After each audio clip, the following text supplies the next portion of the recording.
कर्क जन्मराशी मार्च महिन्यात गुरु 10व्या स्थानी आहे।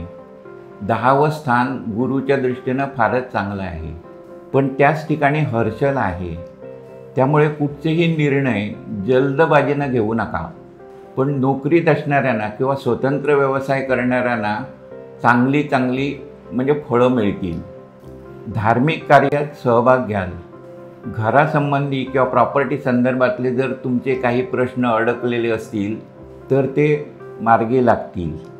विद्यार्थ्यांना सुद्धा थोडासा अभ्यास करणं गरजेचं आहे।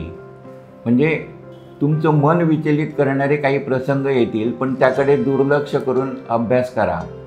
राजकारणी व्यक्तींना खूपच प्रसिद्धी मिळेल। त्यांना दुसऱ्या पक्षांकडे ओढले जाण्याची शक्यता आहे। म्हणजे आपलं काय भलं आहे याबद्दलचा विचार त्यांनी स्वतःच करावा। दुसऱ्याने दिलेल्या सल्ल्याने वागू नये।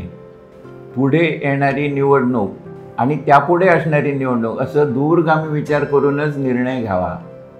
आत्ता मिळणाऱ्या प्रसिद्धीकडे लक्ष देऊन जर तुम्ही निर्णय घेतले तर ते चुकीचे सुद्धा ठरू शकतील। घरात नवीन वस्तूची खरेदी कराल। घरातल्या बायका वगैरे आहेत त्या हिरमुसल्या राहतील, पण घरचं वातावरण त्यातल्या त्यात फार चांगलं राहील। नातेवाईकांच्या गाठीभेटी होतील किंवा त्यांचा घरात म्हणजे आदरातिथ्य करावं लागेल।